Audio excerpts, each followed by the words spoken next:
అనేది ఉంది. మంచి సిటీ లేక దేశం, ఒక మంచి దేశం ఉంది. ఆ దేశములో ఉన్నటువంటి వారందరూ కూడా బాగా సంపన్నులు. హల్లెలూయా. దేశములో సంపన్నులు ఎక్కువగా ఉన్నటువంటి ప్రాంతముగా అది పిలువబడేదంట. అక్కడ ఉన్నటువంటి వారు కూడా బాగా జ్ఞానవంతులు, విద్యావంతులు. హల్లెలూయా. వారు జ్ఞానవంతులు, విద్యావంతులు, అలాగే చక్కటి నైపుణ్యత కలిగినటువంటి మనుషులు. ఆ యొక్క దేశంలో ఉన్నటువంటి వారందరూ కూడా జాగ్రత్తగా వినాలి. ఆ దేశంలో ఉన్నటువంటి వారందరూ కూడా చాలా విద్యావంతులుగా కనబడుతున్నారు, సంపన్నులుగా కనబడుతున్నారు, మంచి హుందాతనంగా ఉన్నారు. వారి ఇళ్లల్లో పనిచేసేటువంటి వారు చాలామంది ఉండేటువంటి వారంట. ఆ దేశంలో ప్రతి ఒక్క ఇంటిలో పనిచేసేటువంటి పనివారు ఉండేటువంటి వారు. అంత గొప్పగా ఉన్నటువంటి దేశం అది. ఎంతో సుభిక్షంగా మంచిగా సాగిపోతుంది. దేనికి కూడా కొదువు లేదు. తిండికి కొదువు లేదు, నీరుకి కొదువు లేదు, భక్తికి కొదువు లేదు, దేనికి కూడా కొదువు లేకుండా సాగిపోతున్నటువంటి చక్కటి దేశం. రోజులు గడిచిపోతూ ఉన్నాయి. ఒకరోజు హఠాత్తుగా రాత్రికాల సమయంలో ఒకవైపు నుండి ఒక వ్యక్తి గట్టిగా ఏడవడం ప్రారంభిస్తూ ఉన్నాడు. ఎంత గట్టిగా ఏడ్చాడంటే, సాధారణంగా మనం ఇంట్లో ఏడ్చేటువంటి ఏడుపు నిద్రలో ఉన్నటువంటి మనకు వినపడదు. అవునా? నిద్రలో ఉన్న మనకి వినపడదు. కానీ ఈ వ్యక్తి ఏడుస్తున్నటువంటి ఏడుపు ఎంత గట్టిగా ఉందంటే, పక్కింట్లో ఉన్నటువంటి వారు నిద్రలో ఉన్నను లేచి, అమ్మో ఇంత రాత్రిపూట, ఇంత రాత్రి వేళ ఎవరు ఏడుస్తున్నారు అని లేచి గమనించడం ప్రారంభించారంట. అంత గట్టిగా ఏడుస్తున్నాడు ఒక వ్యక్తి. సరే అని లేచి చూస్తూ ఉన్నాడు. ఏమైంది అని వాడు అక్కడున్నటువంటి దీపపు బుడ్డిని వెలిగించి వాడు చూసేసరికి వాడు కూడా గట్టిగా అరుస్తూ ఏడవడం ప్రారంభించాడట. అరుస్తూ ఏడుస్తూ ఉన్నాడు. ఒక్కడి సౌండ్ కంటే ఇద్దరు సౌండ్ ఇంకా బలంగా ఉంటుందేమో. వారిద్దరూ ఎప్పుడైతే గట్టిగా ఏడవడం ప్రారంభించారో చుట్టుపక్కల ఉన్న వారందరూ కూడా నిద్రలో నుంచి లేచి వారు కూడా, ఎవడయ్యా ఇంత అర్ధరాత్రికాల సమయంలో ఏడుస్తున్నాడు, ఇంత రాత్రి వేళ ఏం బాధ వచ్చింది అని వారు లేచి వారు కూడా ఆ దీపపు బుడ్డిని వెలిగించి వారు కూడా ఏడవడం ప్రారంభించారంట. ఎవరికి ఏం అర్థం కావట్లేదు. ఒకరి తర్వాత ఒకళ్ళు లెగుస్తున్నాడు, ఏడుస్తున్నాడు, ఒకరి తర్వాత ఒకళ్ళు లెగుస్తున్నాడు, ఏడుస్తున్నాడు. అలాగా ఈ సంపన్నులు ఎవరైతే ఉన్నారో వారు ఇళ్ళల్లో నుండి గొప్ప శబ్దము బయటకు వస్తూ ఉంది. కానీ వాళ్ళు ఇంట్లో పనిచేసేటువంటి వారు పక్కనున్నటువంటి పూరి గుడిసెల్లో వారు ఉంటూ ఉన్నారు. పక్కనున్నటువంటి పూరి గుడిసెల్లో వారు ఉంటూ ఉన్నారు. కానీ ఈ గోలేమి కూడా మాకు పట్టదన్నట్టుగా వారు చక్కగా ఇంట్లో కూర్చొని నిద్రపోతూ ఉన్నారంట. ఎప్పుడైతే ప్రజలందరూ ఒకేసారి ఏడడం ప్రారంభించారో పట్టించుకునేటువంటి నాదుడు ఎవరు లేరు. ఎందుకనంటే ఒకడు లెగుస్తుంటే వాడు ఏడుస్తున్నాడు, ఇంకొకడు లెగుస్తుంటే వాడు ఏడుస్తున్నాడు. ఒకరిని ఒకరు ఆదరించేటువంటి వారు కరువై ఇంకా అందరూ కూడా ఏకదాటిగా ఏడవడం ప్రారంభించారు. అది అర్ధరాత్రి మొదలు పెడితే ఉదయము తెల్లవారిపోతున్నటువంటి వరకు కూడా ఆపకుండా ఏడుపు కేకలు వినబడుతూనే ఉన్నాయి. తెల్లవారిన తరువాత ఈ పనివారు పొద్దున్నే లేవాలి గనుక వారు ఉదయాన్నే లేచి వారు ఇళ్లల్లో నుండి బయటికి వచ్చి చూసేసరికి ఆ వీధులన్నీ కూడా, ఆ ఇళ్ళులన్నీ కూడా రక్తపు మడుగులో ఉన్నాయట. ఆ రక్తపు మడుగులో ఉంటే వారు చూసి గమనించి వెళ్ళి అక్కడున్నటువంటి సంపన్నులైనటువంటి వారు, అక్కడ ఉన్నటువంటి స్థానికులతో వారు చెబుతున్నటువంటి మాట ఏమిటంటే, అయ్యా ఇది మా దేవుడే చేశాడు. ఎన్నాళ్ళు మేము అడుగుతుంటే మీరు మా మాటలు పట్టించుకోలా, ఎన్నాళ్ళు మేము మీతో మొరపెట్టుకుంటూ ఉంటే మీరు మా మాటలు లెక్క చేయలా. అందుకనే మా దేవుడు ఈ నిర్ణయాన్ని తీసుకున్నాడు. మీరు ఈ దేశము నుండి మమ్మల్ని పంపించకపోతే ఇంకా ఘోరమైనటువంటి విషయాలు ఇక్కడ జరుగుతాయి అని ఆ సంపన్నులతో వారు చెప్పారు. చెబితే వారు, అమ్మో ఇదే తట్టుకోలేకపోతున్నాం, ఇంకా దారుణమైనటువంటి సంఘటన అంటే ఎంత దారుణంగా ఉంటుందో అని వారు ఏం చేశారంటే, మీకు మీ దేవుడికో దండం, మీరు అర్జెంటుగా ఇప్పుడే బయలుదేరి వెళ్ళిపోండి అని ఆ దేశము నుండి వారందరినీ కూడా బయటికి పంపించేశారు. నేను చెప్పినటువంటి ఈ మాటలు మీకు ఇప్పటికే ఎక్కడో ఒక చోట విన్నట్టు ఉందే, లేకపోతే మీరు చాలామంది గ్రహించే ఉంటారు. ఎందుకనంటే ఇది మనందరికీ కూడా తెలిసినటువంటి వాక్య భాగం. నిర్గమకాండము 12వ అధ్యాయములో ఐగుప్తు నుండి ఇశ్రాయేలు ప్రజలు వచ్చినటువంటి సంఘటనే అది. ఒకరోజు అర్ధరాత్రి సంపన్నులుగా, గొప్పవారుగా, విద్యావంతులుగా ఉన్నటువంటి ఆ గృహాలలో నుండి గొప్ప ఏడుపు శబ్దము వినబడుతూ ఉంది.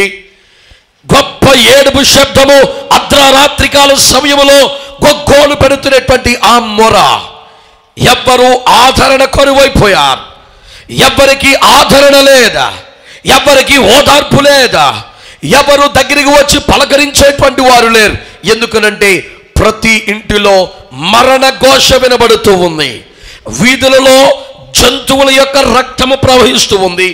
ఇళ్లలో నుండి తొలుచూరు యొక్క రక్తము ప్రవహిస్తూ ఉంది. ప్రతి ఒక్క ఇంటిలో నుండి, అనగా రాజు దగ్గర నుండి భటుడు వరకు ప్రతి ఇంటిలోనూ ఆ ఆర్తనాదాలే వినబడుతూ ఉన్నాయి. వారి జీవితంలో ఎన్నడూ చూడలేనిటువంటి గొప్ప శ్రమను, గొప్ప వేదనను ఆ రోజు వారు చూశారు. చరిత్ర మర్చిపోదు. వారు బ్రతుకున్నంత కాలము వారి జీవితంలో కడి విని ఎరుగని, చూడని, మరచిపోని ఒక గొప్ప దుర్ఘటన ఆ రోజు వారి జీవితాల్లో జరిగింది. తొలిచూరులందరూ కూడా హతమార్చబడ్డారు. ఈ పనివారిగా ఉన్నటువంటి ఇశ్రాయేలు ప్రజలు ఏ విధముగా రక్షించబడ్డారయ్యా అంటే, వారు గొర్రె పిల్లను వధించి ఆ రక్తమును వారి ద్వార బంధకాలు పూశారు గనుక సంహారపు దూత వారి యొక్క ఇళ్లను దాటి వెళ్ళి, ఎవరైతే సంపన్నులుగా పిలువబడుతున్నారో, ఎవరైతే దేవుని యొక్క రక్త ప్రోక్షణ లేదో వారు ఇళ్లలోనికి వెళ్ళి ప్రతి తొలిచూరిని అది హతమార్చడం ప్రారంభించింది. కనుక వాక్యం వింటున్నటువంటి ప్రియమైన దేవుని బిడ్డ, ఆనాడు దేవుడు ఇశ్రాయేలు ప్రజల జీవితంలో చేసినటువంటి ఆ కార్యము పస్కా పండుగగా పిలువబడింది. దేవుడు దాన్ని ఒక ఉదాహరణగా చూపించాడు. ఇశ్రాయేలు ప్రజలకు, దేవుడు ఏర్పాటు చేసుకునేటువంటి జనాంగముకు ఈ సన్నివేశం ఒక ఉదాహరణగా దేవుడు చూపించాడు. ఎందుకనంటే ఒక గొర్రె పిల్ల యొక్క రక్తము ఏ విధముగా వారు నశించిపోకుండా కాపాడిందో, ఒక గొర్రె పిల్ల యొక్క రక్తము ఏ విధముగా వారిని ఉన్నటువంటి బానిసత్వపు దేశములో నుండి బయటికి తీసుకొని వచ్చిందో, ఇదిగో అతి త్వరలో ఒక గొర్రె పిల్ల రాబోతూ ఉంది. ఇదిగో అతి త్వరలో ఒక వధించబడడానికి సిద్ధపడి అన్నీ తెలుసుకునే, వధించబడడానికి సిద్ధమై రాబోతున్నటువంటి ఒక గొర్రె పిల్ల ఉన్నది. ఆ గొర్రె పిల్లే మెస్సయ్య. ఆ గొర్రె పిల్లే ప్రభువైన యేసుక్రీస్తు. ఆయన వచ్చి తన రక్తమును చిందించి ఆయన ప్రజలను వారి పాపముల నుండి ఆయన విడుదల కలిగించి పరలోకమునకు ఆయన తీసుకొని వెళ్ళబోతున్నాడు. హల్లెలూయా. ఈ వార్తను ఆనాడు పస్కా గొర్రె పిల్ల ద్వారా దేవుడు ఇశ్రాయేలు ప్రజలకి చూపించినటువంటి దృశ్యం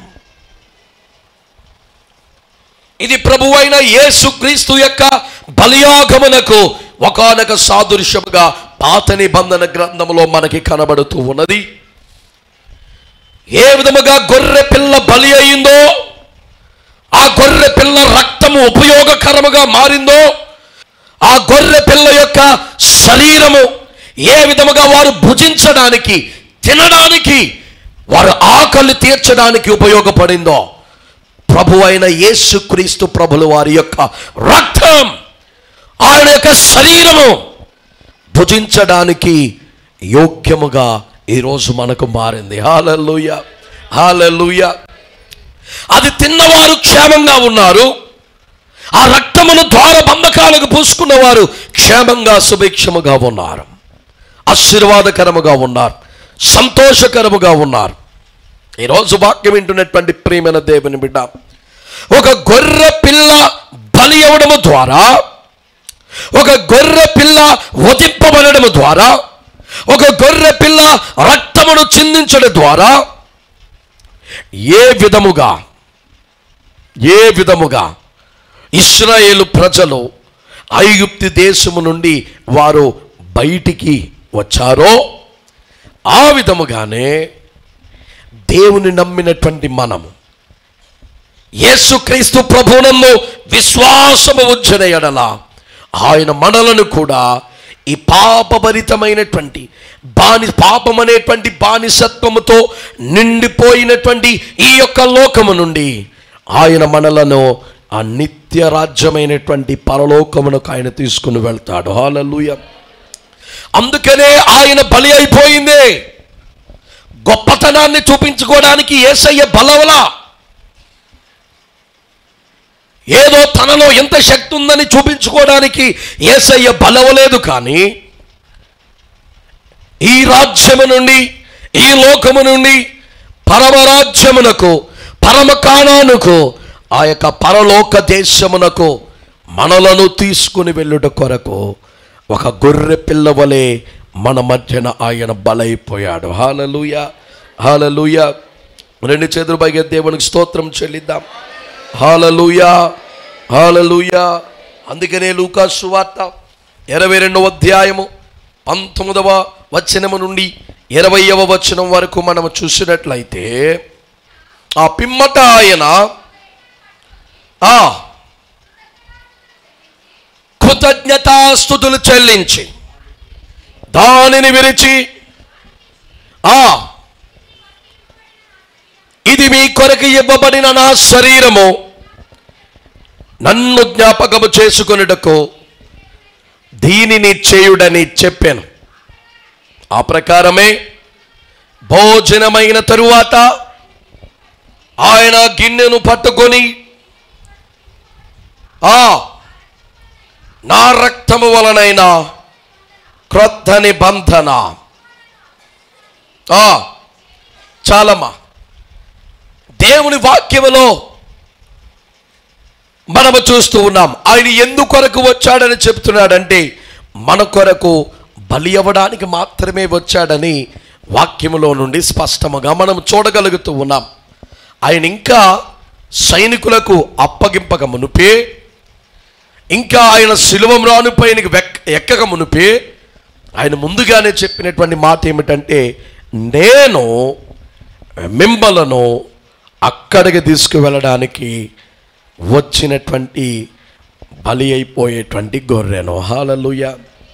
ఆయన మన కొరకు బలి అయిపోవడానికి వచ్చాడు. ఎందుకనంటే, ఇశ్రాయేలు ప్రజలు ఐగుప్తు దేశము నుండి బయటపడినట్లుగా మనము కూడా ఈ లోకము నుండి బయటపడి ఆ పరమ కానానుకు చేరాలని ఆయన బలి అయినటువంటి దేవుడై ఉన్నాడు. హల్లెలూయా, హల్లెలూయా. ఇప్పుడు మరొక విషయానికి వద్దాం. ఆ విషయం ఏమిటంటే, రక్తము దగ్గరికి మనం వద్దాం. ఇశ్రాయేలు ప్రజలు రక్షించబడ్డానికి, సుఖంగా ఉండడానికి, వారు పెడుతున్నటువంటి మరణఘోష వీరు పెట్టకుండా ఉండడానికి, వారికి ఉన్నటువంటి భయము వీరిలో లేకపోవడానికి వారి ఇంట్లో ప్రవహించేటువంటి రక్తము వీరింట్లో ప్రవహించకుండా క్షేమంగా ఉండడానికి గల కారణం ఏంటయ్యా అంటే వారి ద్వారబంధకాలకు ఆ గొర్రెపిల్ల యొక్క రక్తమును ప్రోక్షించుకున్నారు. హల్లెలూయా, హల్లెలూయా. ఇప్పుడు మనము కూడా యేసుక్రీస్తు ప్రభుల వారు రక్తమును మన ద్వారబంధకాలకు పూసుకుంటే మనము కూడా క్షేమంగా ఉంటామని దేవుడు సెలవిస్తూ ఉన్నాడు. హల్లెలూయా. ఇప్పుడు దేవుని రక్తము ద్వారబంధకాలకు పూసుకోవడం అంటే ఏంటి? దేవుని రక్తాన్ని మనము ద్వారబంధకాలకి ఎలా పూసుకోవాలమ్మా? ఎవరికైనా తెలుసా?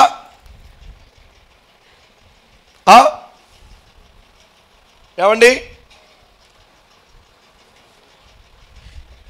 యేసుక్రీస్తు రక్తం ఇప్పుడు దొరుకుతుందా? దొరుకుతుందా? ఎక్కడా? యేసుక్రీస్తు రక్తం ఎక్కడైనా దొరుకుతుందా? అయ్య బాబా, మాట్లాడరేంటమ్మా? ఇప్పుడు ఇశ్రాయేల్ ప్రజలు ఉన్నారు, ఆ గొర్రెపిల్లను వధించి దాని రక్తాన్ని వారి యొక్క తలుపుకు పూసుకోవడం ద్వారా వారు క్షేమంగా ఉన్నారు. ఆ సంపన్నులకు పట్టినటువంటి గతి వీళ్ళకి పట్టలేదు. ఇప్పుడు మనము కూడా గొర్రెల మేకల రక్తము కాదు కానీ మన కొరకై పరిశుద్ధ రక్తమును చెందించినటువంటి ఆ యేసుక్రీస్తు ప్రభుల వారి యొక్క రక్తమును మనము కూడా మన ద్వారబంధకాలకు పూసుకుంటే మనము కూడా క్షేమంగా ఉంటాం. అవునా? మరి ఆ రక్తం ఏది? దేన్ని పూసుకుంటావు? ఏమా ఏంటమ్మా? ప్రార్థనా తైలమా? ఇంకా ఏమ్మా? ఆ యేసు రక్తం అంటే మన ద్వారబంధకాలకు పూసుకునేటువంటి యేసు రక్తం ఎక్కడ దొరుకుతుంది? ఒక ఆవిడన్న నూనె డబ్బాలని చెప్తుంది ఒక ఆవిడ. మరి ఇంకా నూనె డబ్బాలో యేసు రక్తం ఉంటుందా? నూనె డబ్బాలో నూనె మన తలుపులకు పూసేస్తే సాతానుగాడు ఏదో మన సినిమాలో చూపిస్తారు చూడు, ఆడు ఇలా ఇలా వచ్చేసి ఇలా అడుగు పెట్టగానే ఆ ప్రాంగణంలో జస్ట్ ఇలా అడుగు పెట్టగానే మంటలు వచ్చేసి కాలిపోయి వెనక్కి వెళ్ళిపోయి అమ్మోయ్ బాబోయ్ ఇక్కడ మొత్తం కూడా బంధించేశారు. ఇదేనా జరిగేది? ఇదేనా మీరు అనుకునేది? ఇదేనా? ఓ నూనె బాటిల్ అమ్ముతాడో పాస్టర్ ఎవడొకడు, ఆ నూనె బాటిల్ కొనుక్కోవడం, ఆ నూనె బాటిల్ తీసుకొచ్చి ఇంటి గడపల మీద, తలుపుల మీద, మంచం మీద, ఇంకెక్కడ నెత్తి మీద, ఇంకెక్కడ పొట్ట మీద. ఎందుకంటే తిన్నదరగదు. తిన్నదరగకపోతే నూనె రాస్తారా నాయన? అది కూడా యేసు రక్తం. అంత చీప్ అయిపోయింది నీకు యేసు రక్తం. ఏమంటే నువ్వు పీకల దాకా తినే సరక్కపోతే యేసు రక్తం రాహేస్తావు అంటే అదేమన్నా హోంవర్క్ అనుకుంటావా? చెప్పాలి మీరు. యేసు రక్తం ద్వారబంధకాలకు పూసుకోవడం అంటే ఎలా? నూనె డబ్బాలు తీసుకెళ్ళి తలుపులకు రాసుకుంటే సాతాను రాడా? రాడా? చెప్పండమ్మా, వస్తాడు రాడా? మరి మీరే కదా యేసు రక్తం అంటే నూనె డబ్బా అని చెప్పారు.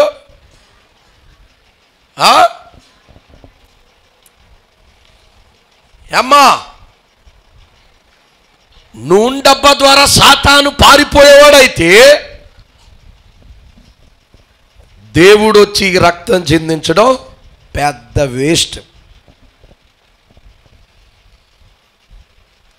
కొబ్బరి చెట్లు బోల్డ్ ఉన్న అప్పుడు లేవో కొబ్బరి చెట్లు, అప్పుడు లేదా నూనె? ఏమన్నా అప్పుడు లేదా నూనె లేదు అప్పుడు? మరి ఇప్పుడే కొత్తగా వచ్చాయి నూనెలు.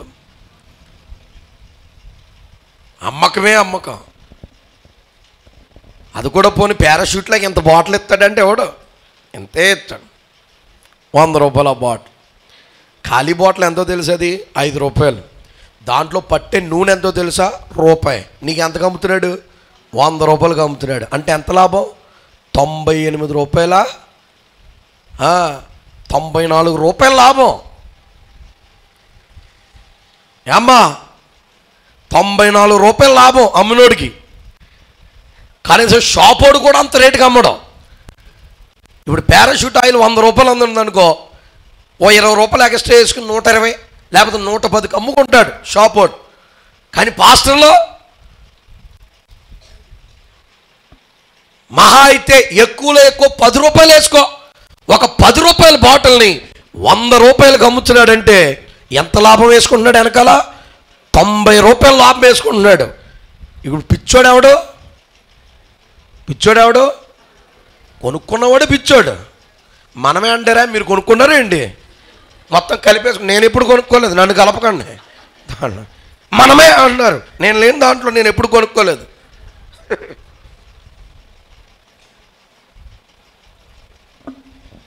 ఏదైనా వస్తువు కొన్నప్పుడు, అంటే ఏ బండో కారు కొన్నప్పుడు ప్రార్థన చేసి నూతనమైనది కనుక తైలాన్ని ప్రోక్షిస్తాం. అది వేరు. అంటే ప్రార్థించారు అనేటువంటి ఒక గుర్తుగా తైలాన్ని ప్రోక్షిస్తాం. నూతనమైనటువంటి గృహానికి కానీ నూతనమైనటువంటి వస్తువుకి కానీ తైలము ప్రార్థన చేసి, అది మనం తలగెట్టుకునే నూనె, కాకపోతే ప్రార్థన చేసి దాన్ని ప్రోక్షిస్తాం. ఎందుకనంటే ఇది ప్రార్థన చేస్తాం. ఇప్పుడు బయట వాళ్ళు అయితే ఏం చేస్తారు? బొట్టు పెడతారు, నిమ్మకాయ కొడతారు, తాళ్ళయ్యే కడతారు. కాకపోతే అవి వాటిని మనం నమ్మం కనుక తైలం రాసి మనం ప్రార్థిస్తాం. కానీ తైలం రాస్తే సాతాను రాడు. గుమ్మాలకి, మంచాలకి, కిటికీలకి అన్నిటికీ ప్రోక్షిస్తే అంటే అది దానంత అమాయకత్వం ఇంకొకటి.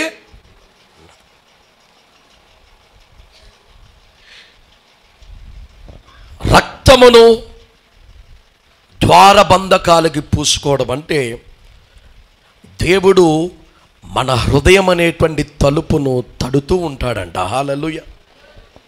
మన హృదయముకు ఒక తలుపు అనేది ఉంది, దాని మీద మనం ప్రోక్షించాలి యేసయ్య రక్తం. హల్లెలూయా.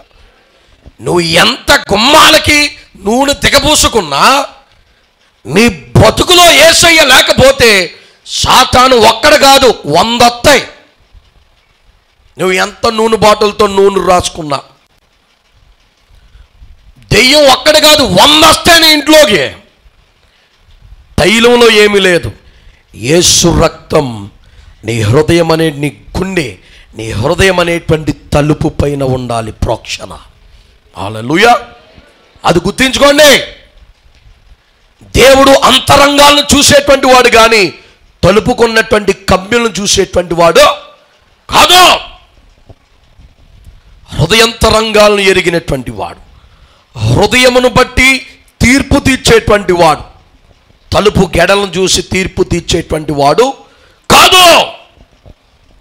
యేసయ్య రక్తము నీ హృదయం అనేటువంటి ఆ యొక్క ద్వారము పైన యేసు రక్త ప్రోక్షణ అనేది చేయాలి.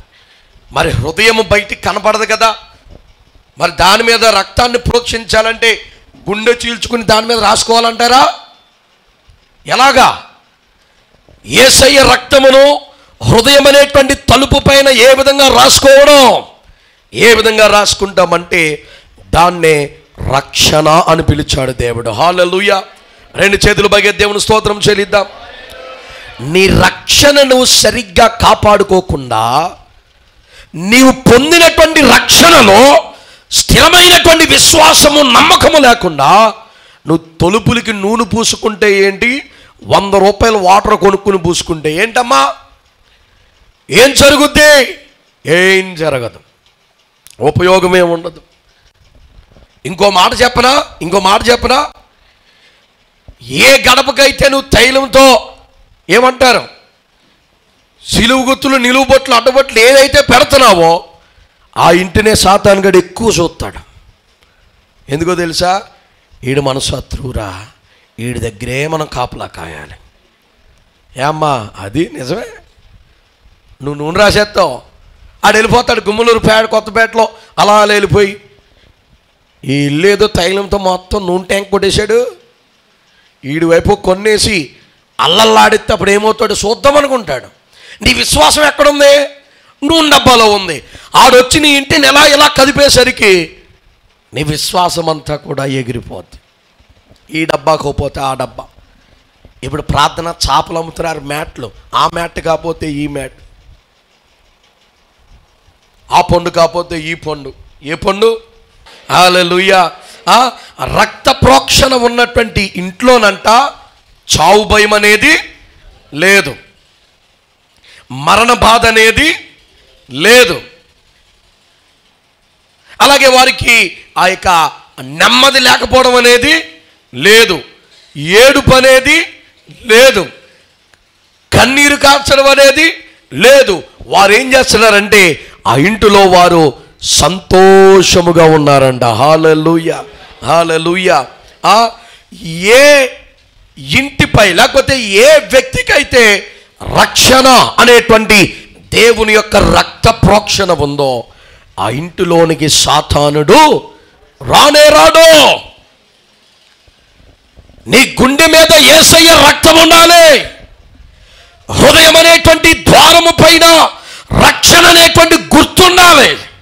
ఎప్పుడైతే యేసయ్య ఆ ద్వారము గుండా ప్రవేశించాడో, ఎప్పుడైతే యేసయ్య తన రక్తము ద్వారా నీ హృదయం అనేటువంటి ఇంటిలోనికి ఆయన ప్రవేశించాడో ఆ ఇంటిలో వైపు సాతాను చూడడంట, దాన్ని దాటి వెళ్ళిపోతాడంట. హల్లెలూయా.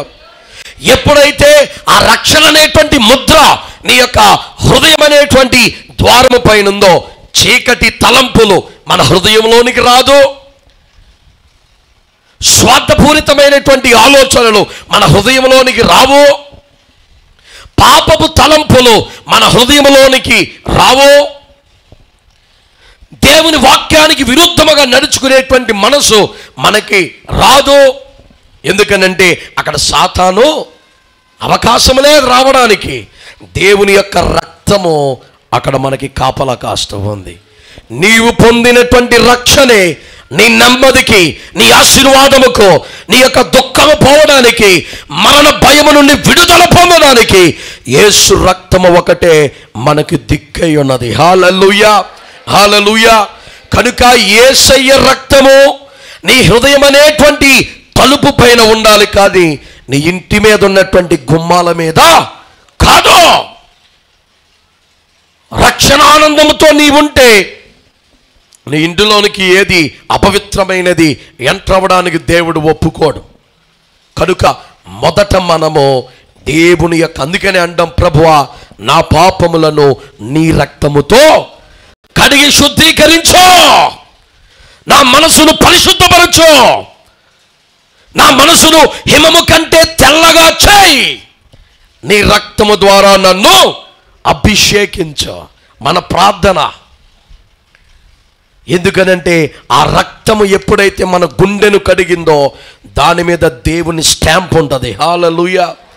ఈయన నా బిడ్డ, ఈ ఇంటి వైపు ఎవ్వడు చూడడానికి వీల్లేదా. సాతాను గాడికి అది వార్నింగ్. ఇశ్రాయేలు ప్రజలను, ఈ లోకమంతా కూడా నెమ్మది లేకుండా, సమాధానము లేకుండా అవి విలవిల్లాడిపోతూ విచ్ఛిన్నమైపోతూ ఉంటే దేవునిని కలిగినటువంటి మనము, ఆయన రక్త ప్రోక్షణను గుండెల మీద కలిగి ఉన్నటువంటి క్రైస్తవుడు ఏ విధంగా ఉంటాడో తెలుసా? నెమ్మదితో ఉంటాడంట, ధైర్యముగా. హల్లెలూయా. మనకి కరోనా సమయంలో ప్రపంచమంతా కూడా వణికిపోయింది, అవునా? ప్రపంచమంతా కూడా వణికిపోయింది. ప్రజలందరూ కూడా మరణ భయముతో వణికిపోయారు. కానీ కరోనా సమయంలో కూడా ఉపవాసం ఉండి ప్రార్థన చేసినోడు ఎవడైనా ఉన్నాడంటే అది క్రైస్తవుడు మాత్రమే. హల్లెలూయా. చెప్పండమ్మ గట్టిగాను. మీకు అసలు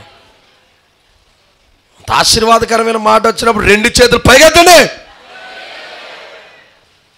చురుగ్గా ఉండడమ్మా. రెండు చేతులు పైకి దేవుని స్తోత్రం చెల్లించండి. హల్లెలూయా. నిజంగా మీకు ఆ యొక్క ధైర్యం లేదేమో, అందుకనే మీ చేతులు లేవడం లేదు. రక్షణ ఆనందముతో దేవుని యొక్క రక్తమును ఆ హృదయం అనేటువంటి ద్వారబంధకము మీద క్రైస్తవుడు కలిగి ఉన్నాడు. కనుకనే కరోనా సమయంలో కూడా ఉపవాసం ఉండి ప్రపంచము కొరకు, దేశము కొరకు, ప్రజల కొరకు ప్రార్థించారు క్రైస్తవులు. హల్లెలూయా. కనుక ఈ యొక్క ధైర్యం ఎక్కడి నుంచి వచ్చిందయ్యా? ఈ భారం ఎక్కడి నుంచి వచ్చిందయ్యా? ఈ నెమ్మది ఎక్కడి నుంచి వచ్చిందయ్యా? ఎక్కడి నుండి అంటే మనము పొందినటువంటి రక్షణ. హల్లెలూయా. ఆ రక్తము ద్వారా కడగబడినటువంటి రక్షణే మనకు దేవుని యొక్క కాపుదల. హల్లెలూయా. అదే మన ధైర్యం, అదే మన ఆయుధం. అందుకని అలాంటి దేవుని యొక్క రక్తములో ఈరోజు మనము పాలి భాగస్థులం అవుతున్నాం. ప్రభుబలలో పాలు పొందే వారికి ఇలాంటి ఏ భయాలు ఉండడానికి వీల్లేదు, ఏ భయాలు ఉండడానికి వీల్లేదు. ఇప్పుడు రొట్టె దగ్గరికి వద్దాం రండి. ఇది మాట చెప్పి నేను ముగించి వేస్తాను. దేవుడు రొట్టెను కూడా ఇస్తూ ఉన్నాడు. రొట్టె అనగా దేవుని యొక్క ఏంటి? శరీరం. హల్లెలూయా, హల్లెలూయా. రొట్టె దేనికి సాదృశ్యంగా ఉందంటే బైబిల్ గ్రంథంలో ఒకటి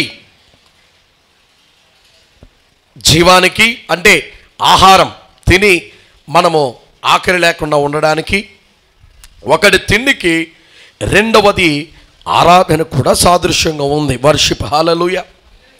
ఒకటి భక్తికి సాదృశ్యంగా ఉంది, రెండవది దేనికి సాదృశ్యంగా ఉంది? ఆకలి తీర్చేటువంటిది, మనల్ని బ్రతికించేది. ఆ రోజుల్లో ఇశ్రాయేలు ప్రజలు దేవుడు పంపినటువంటి మన్నాను తిని బ్రతికారు. అవునా? ఎడారిలో 40 సంవత్సరాలు నడుచుకుంటూ వెళ్ళాలి అంటే ఎంత ఆహారం తీసుకువెళ్ళినా లేక ఎంత నీటిని తీసుకుని వెళ్ళినా అంతా కూడా అయిపోతుంది. అవునా? కానీ దేవుడు వారిని ఏ విధంగా పోషించాడంటే మన్నాను కురిపించాడు. అంటే దేవుడు అంటున్నాడు, అయ్యా జీవాహారమును నేనే. హల్లెలూయా. అంటే రొట్టు 2 విషయాలకు సాదృశ్యంగా ఉందని చెప్పాను కదా. ఒకటి జీవముకు, రెండవది భక్తి జీవితానికి, వర్షిప్. ఒకటి భక్తికి, ఇంకొకటి జీవానికి. ఒకటి జీవం అంటే యేసుక్రీస్తు ప్రభుల వారు ఇశ్రాయేలు ప్రజలకు ఒక సాదృశ్యాన్ని చూపిస్తున్నారు. ఏమిటంటే మీకు మన్నాను కురిపించేటువంటి నేనే జీవాహారమునై ఉన్నాను, నా ద్వారా మీరు జీవిస్తారు. దేవుని వాక్యము వలన మనము జీవిస్తాం. దేవుడు అంటూ ఉన్నాడు, మనిషి రొట్టె వలన మాత్రమే కాదు కానీ దేవుని నోట నుండి వచ్చు ప్రతి మాట వలన జీవించును. క్రైస్తవుడు ఏ విధంగా బ్రతుకుతాడయ్యా? ఒక మనిషి ఏ విధముగా నిజమైనటువంటి జీవాన్ని పొందుకోగలడంటే వాక్యం ద్వారా మాత్రమే. హల్లెలూయా.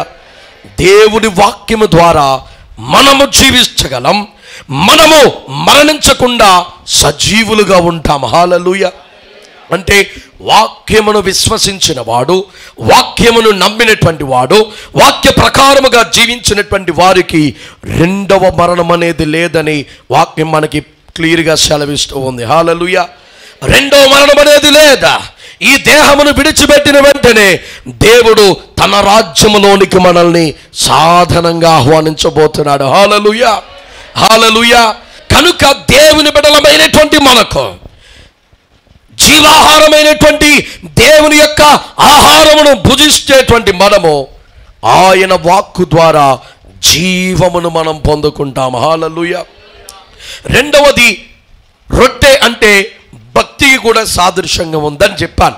ఎందుకని అంటే దేవుడు మోషేకి చెప్పాడు, మోషే నా యొక్క గుడారములో, అంటే దేవుని యొక్క, అప్పుడు వీళ్ళు ఎక్కడికి వెళితే అక్కడ ఆ గుడారాన్ని కట్టేవారు దేవునికి కూడా. ఆ గుడారములో వీళ్ళు ఏం చేయాలంటే అప్పములు తయారు చేయాలి. పులియని పిండితో అప్పములు తయారు చేసి అవి బల్ల మీద పెట్టాలి. పరిశుద్ధ స్థలములో ఒక బల్ల అనేది ఉండదు. ఆ బల్ల మీద ఈ 12 చేసినటువంటి 12 అప్పములు, రొట్టెలు అక్కడ పెట్టాలి. ఎలా పెట్టాలంటే 2గా విభజించాలి. అంటే ఇటువైపు ఒక 6, ఇటువైపు ఒక 6. ఆ 2 భాగాలుగా దాన్ని డివైడ్ చేసి ఆ బల్ల మీద పెట్టి ఆ వారం అనగా సబ్బాతు వచ్చేంత వరకు, అంటే విశ్రాంతి దినం వచ్చేంత వరకు యాజకుడు ఆ రొట్టెలను ఆ బల్ల మీద పెట్టాలి. చూడండి, ఆ మాటలు నేను మీతో చదివిస్తే మీకు ఇంకా క్లియర్గా అర్థమవుతుంది. లేవియాకాండము 24వ అధ్యాయం 5 నుండి 9 వచనంలో ఒకసారి చదవండమ్మా. ఇది చదివింది మనం ముగించుకుందాం. నువ్వు గోధుమ పిండిని తీసుకొని దానితో 12 భక్షములను వండవలెను. ఒక్కొక్క భక్షమున సేరు సేరు పిండి ఉండవలెను. యెహోవా సన్నిధిని. ఏ బల్లమ్మది చెప్పండమ్మా? ఏ బల్ల? నిర్మలమైన బల్ల. నిర్మలమైన బల్ల మీద 6 భక్షములు గల 2 దొంతులుగా వాటిని ఉంచవలెను. ఒక్కొక్క దొంతి మీద స్వచ్ఛమైన సాంబ్రాణి ఉంచవలెను. అది యెహోవా ఎదుట మీ ఆహారమునకు జ్ఞాపకార్థమైన హోమముగా ఉండును. యాజకుడు ప్రతి విశ్రాంతి దినమున నిత్య నిబంధనను బట్టి ఇశ్రాయేలు యొద్ద దానిని తీసుకొని నిత్యము యెహోవా సన్నిధిని చక్కపరచవలెను. అది అహరోనుకును అతని సంతతి వారికిని ఉండవలెను. వారు పరిశుద్ధ స్థలములో దానిని తినవలెను. నిత్యమైన కట్టడి చొప్పున యెహోవాకు చేయు హోమములలో అది అతి పరిశుద్ధమైనదంట. హల్లెలూయా. దేవునికి నిత్యము అర్పించేటువంటి హోమాలలో అతి పరిశుద్ధమైనది ఏదైనా ఉందా అంటే ఇదిగో ఈ రొట్టెలను అక్కడ ఉన్నటువంటి బల్ల. ఏ బల్ల? నిర్మలమైనటువంటి బల్ల మీద ఇటారు వారు పెట్టి ఒక్కొక్క దానిపైన సాంబ్రాన్ని పెట్టి విశ్రాంతి దినాన్ని పెడతాడు. మరలా విశ్రాంతి దినం వచ్చేంత వరకు యాజకుడు వాటిని చక్కబరచి వాటి దగ్గరికి ఏ చీమలో రాకుండా, ఏ విధమైనటువంటి ఏమి కూడా దరి చేరకుండానట్లు వాటిని చక్కపరిచి జాగ్రత్తపరిచి దేవునికి ఆ హోమాన్ని అర్పిస్తూ ఉండాలి. అంత మాత్రమే కాదు, ఈరోజు పెట్టాడనుకో, మరలా వచ్చేటువంటి ఆదివారం వెళ్ళి యాజకుడితో పాటు ఉన్నటువంటి వారు, అంటే వారు కూడా యాజకులే, అహరోను వంశస్థులకు దేవుడు అప్పగించాడు కనుక ఈ యాజకులు వెళ్ళి ఆ యాజకులు ఆ యొక్క నిర్మలమైనటువంటి బల్ల మీద ఉన్న రొట్టెలను వారు మాత్రమే అక్కడ కూర్చొని తినాలి. వారు తిని అవి అయిపోగానే మరలా ఆ యొక్క విశ్రాంతి దినమందు మరలా కొత్త ఇది వేసుకుని వస్తారు కదా, వాటిని మరలా ఆ నిర్మలమైన బల్ల మీద పెట్టి సాంబ్రాన్ని పెట్టి మరలా వచ్చే వారం వరకు దాన్ని జాగ్రత్తగా చూసుకొని ఆ వచ్చే వారం మరలా యాజకుడు లోపల ఆ అప్పములన్నిటినీ కూడా తిని మరలా కొత్తవి ఆ ప్లేస్లో పెట్టాలి.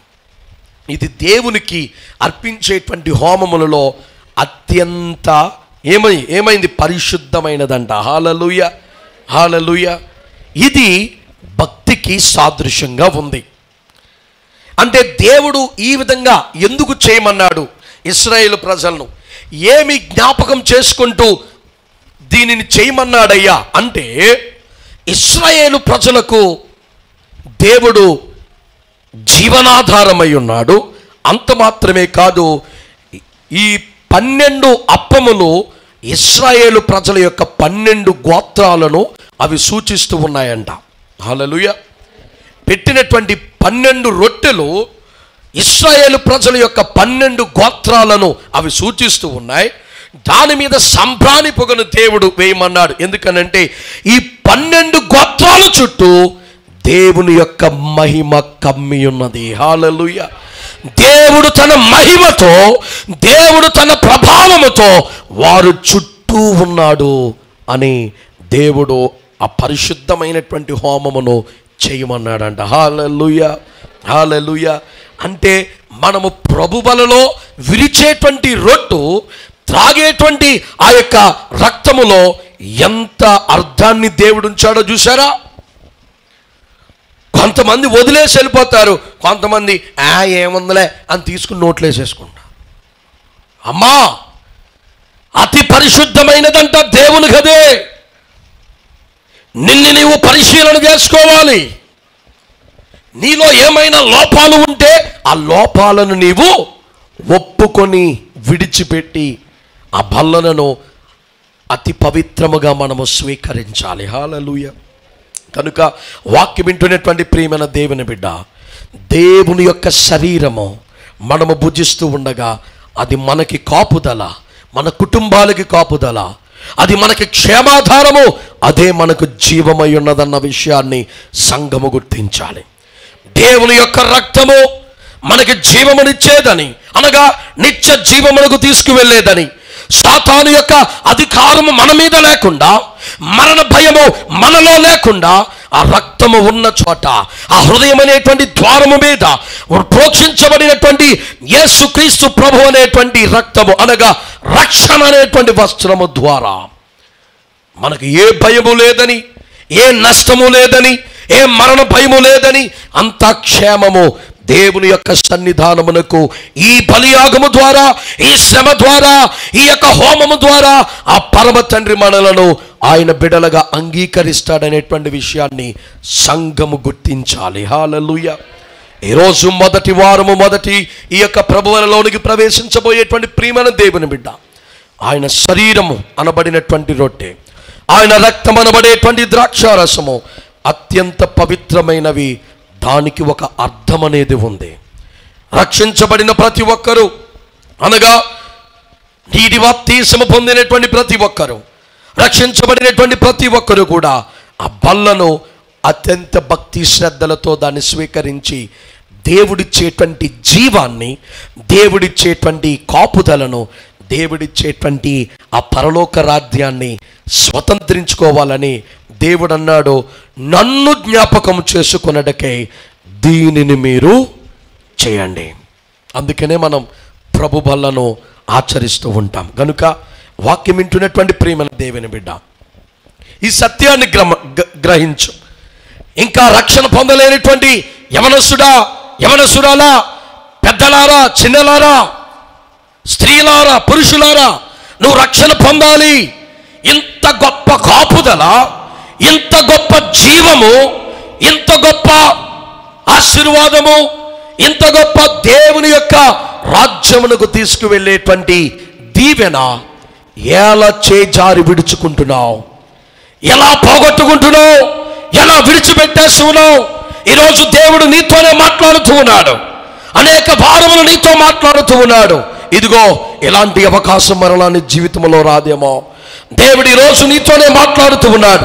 నీ జీవితాన్ని మార్చుకో, నీ జీవితాన్ని సరి చేసుకో, దేవునికి దగ్గరగా ఆయన ఇచ్చేటువంటి కాపుదల, ఆయన ఇచ్చేటువంటి జీవమును, ఆయన ఇచ్చేటువంటి నిత్య రాజ్యమైనటువంటి పరలోకమును కొరకు ఆయన సన్నిధానములో ఆయన వెంట మనం ఉందాం. ఆయన ఇచ్చేటువంటి ఈవులన్నిటినీ కూడా పొందుకుందాం. దేవుడిచ్చినటువంటి రక్షణను, రక్షించబడినటువంటి మనము అత్యంత పదిలముగా మన జీవితములో అన్నిటికంటే, మన ఆస్తిపాస్తుల కంటే, మన పరువు ప్రతిష్టల కంటే, మన కుటుంబము కంటే దేవుడిచ్చినటువంటి రక్షణను అత్యంత జాగ్రత్తగా పదిలముగా మనము కాపాడుకుందాం. దేవుని రాకడ కొరకు మనము సిద్ధపడదాం. ఆయన రాకడది త్వరలో వస్తూ ఉంది. చెప్పిన విధముగా ఆయన మరలా రాబోతూ ఉన్నాడు. లోకంలో అనేకమైనటువంటి సంఘటనల ద్వారా ఆయన హెచ్చరికలను మనకు తెలియజేస్తూ ఉన్నాడు. కనుక మనమందరము కూడా సిద్ధపాటు మనసు కలిగి ఆయన రాజ్యము కొరకు రక్షణను కాపాడుకుంటూ, ఎడతెగక బల్లలో మనము పాలు పొందుతూ ఆయన నిత్య రాజ్యము కొరకు మనం అందరము కూడా ఆయుధపడదాం. దేవుడు తన వాక్య భాగమును మన వెనుకడలో దీవించి ఆశీర్వదించునుగాక.